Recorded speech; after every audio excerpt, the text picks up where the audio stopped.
Hi friends, it's Mari here. I'm going to be creating this really pretty A2 size card that you can see on the screen here with some of the products that Honeybee released in the spring. One of the products I'm going to be using is this gorgeous pattern paper. This was one of the papers that was in a freebie pack. I'm not sure if it's still available, but if you were lucky enough to get this pack of papers, it was absolutely stunning. And I just loved the blues, and I really wanted to pair that with the gorgeous All Things New stamp set. This is a large stamp set from Honeybee, and you can see all of the beautiful butterfly images. And there's also a ton of sentiments with this set, and there's a coordinating die for all of the sentiments as well as the butterflies. So really fun, and I really enjoyed working with this set to create my project. So I'm going to start off here by creating some colored paper that I can use for die cutting and stamping. And this is a piece of Tim Holtz Heavy Stock in white. And I'm going to use these 4 colors of Distress Oxide inks that I thought looked really, really close to the colors that are in that pattern paper. And I love that heavy stock because you can add really a lot of water, a lot of wet medium to it, and it doesn't break down. And I really enjoy that about this paper. So I thought I would try this paper for my coloring today. Now I'm going to start with Speckled Egg Distress Oxide ink, and I'm not worried about this going on too smoothly because I'm going to be layering the colors on top of each other. And then I went in with some Stormy Sky. And again, I'm just getting it on there. It's not real smooth and a perfect blend in any way. And I'm not worried about that. It's just going to look really nice when it's finished here. Now I'm going in with some Uncharted, or I think this is still Stormy Sky. And now I'm going in with some Uncharted Mariner. And just going over top of the other colors, leaving some of the colors peeking out. I've just grabbed a Post-it note here so that I can hold my paper down without leaving fingerprints in my Oxide ink. And I'm just bringing the pattern paper back in here. This is Chipped Sapphire now, and just making sure that I like the colors that I'm working with here with regard to how they're going to coordinate with that pattern paper. So I'm just always bringing that pattern paper back in as a reference. And I really love how this looks. So I'm just going to clean up my surface. And now I'm grabbing my Distress water bottle. And I'm just going to spritz this paper with some water. And I'll sop up the water with some paper towel. And then I'll dry that with my Ranger heat tool here. And that's just going to give just a beautiful colored sheet of paper to die cut from. Now I'm going to also spritz it with some Sheer Shimmer Craft Sparkle. And I'm also going to use a little bit of the Faded Jeans Distress Spritz Spray on it as well. I'm just going to give my nozzle a good wipe so that it doesn't clog up. And now I'm going to go ahead and dry that again with my Ranger heat tool.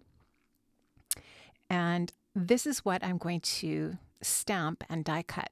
So I love this. It's a really, really simple, easy way to color your stamped images. So that just coordinates beautifully with that pattern paper. I love how they go together. It's definitely kind of a monochromatic color scheme, although those white flowers with the yellow centers are not blue, but they blend in beautifully with the blue.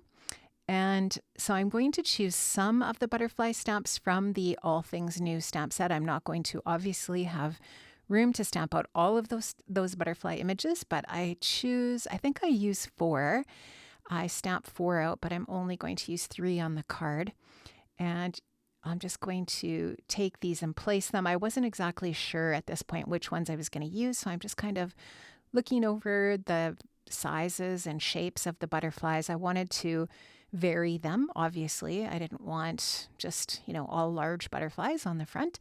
So I wanted a large one and then kind of a medium-sized one and then a smaller one. So I'm going to do 4. I've got my background paper here, my ink blended paper in my Misty.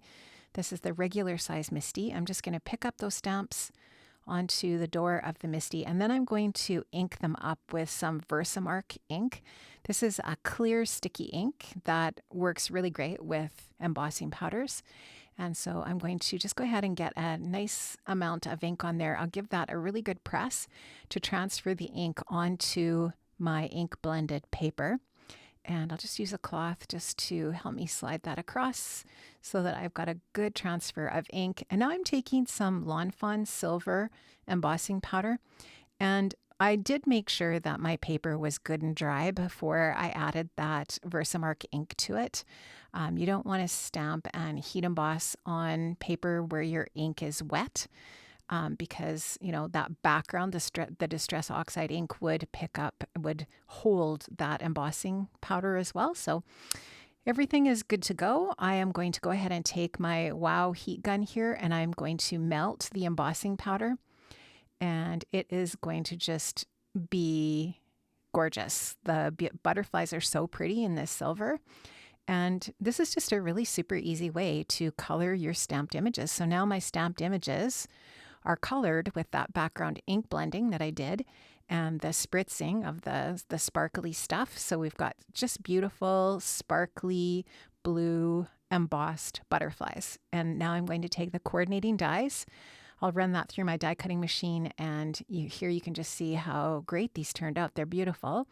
And so we've got some really nice embellishments. Now I did go ahead and die cut those same images from some vellum. This is a heavier weight vellum. And I'm going to just pair up the shapes with the coordinating stamped and die cut butterfly.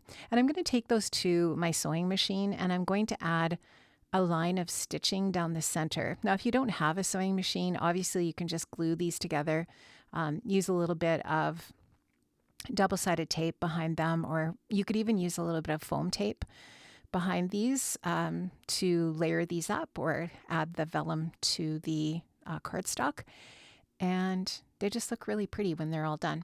Now I just wanted to take the patterned paper here and use a little bit of the chipped sapphire around the edges just to darken up the very edge of the paper a little bit. You wouldn't have to do this, but I just thought that it added a little bit more drama to the edge of the paper.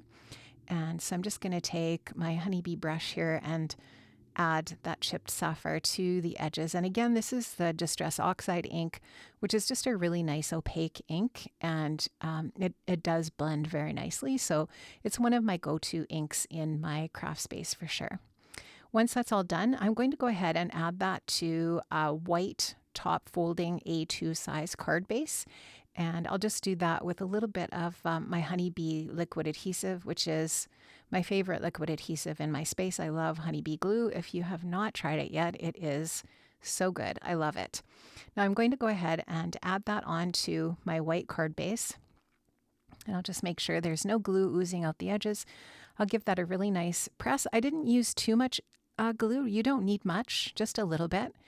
And now my butterflies are ready to go ahead and add onto my card front. So at this point, I wasn't really sure where I wanted to place the different butterflies. So I'm going to play around with the placement. I thought that the large one would be good down in that lower portion of the card where there aren't any flowers. I really hated to cover up these beautiful white blooms on this pattern paper. It is such stunning paper, so gorgeous. And I decided to just go with 3 butterflies. And then there's a really logical spot there for the sentiment for my card front. I'm going to just use a little bit of Altenew double-sided tape to adhere these down. I did bend the wings of the butterfly up a little bit. Basically, I folded them on that stitching line or the center of the butterflies to give them a little bit of dimension. So that's why I'm not using any foam adhesive, because I felt like there was already enough dimension on the front of my card with that fold. And you definitely, these will flatten out so that if you're mailing this, there's no dimension really at all to speak of, other than when they're folded up, which the recipient can definitely fluff up the wings of the butterfly when they open the card. So I really like that. I think it's super pretty. And I think the blue butterflies are really stunning. You could actually go in even after you've got them heat embossed and add more ink to them if you want them to be darker around the edges or whatever your preference is. But having that ink already done and then stamping on them just makes the coloring job really, really super easy. And I kind of love that blue on blue look. I think it's really pretty. This is a VersaFine Clair ink in Twilight. This ink just stamps really nicely for a sentiment. It's really nice and crisp. And so this really dark navy blue I thought was perfect for the Love You sentiment from the All Things New set. And so I'm just going to use the coordinating die and go ahead and die cut that sentiment out. And I'll also die cut that sentiment again, just from white cardstock with no stamping on it. And I'll show you what I'm going to do with that in a second. Now I'm just using a couple of little tiny foam strips on the back. You could also die cut this a bunch of different times to make it thicker, or you can use foam, whichever. Or it can just be flat on the card. It doesn't have to be dimensional. Taking my honeybee tweezers to place that. Now I'm using the Celebration pearls. These are pearl stickers from Honeybee. They've got a really, really pretty blue pearl on this sheet.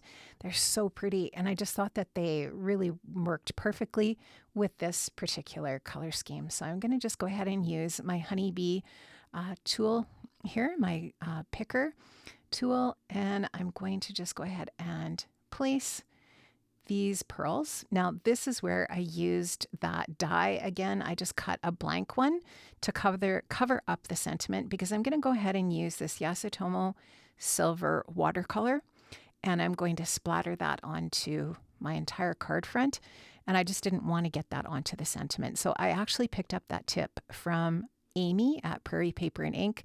If you don't follow Amy, she does fantastic videos and she's always got so many great tips. And so I just die cut out that sentiment again to cover the sentiment with, so that I don't splatter it and mar or change what the sentiment is saying. So I'm going to just remove that cover, and that is going to reveal the finished card. Thank you so much for watching today. It's been a while since I've been able to make a video, so I'm really glad that you stopped by. Have an amazing day, friends, and check out the links in the description box below to all of the different products that I've used. See you next time. Bye-bye.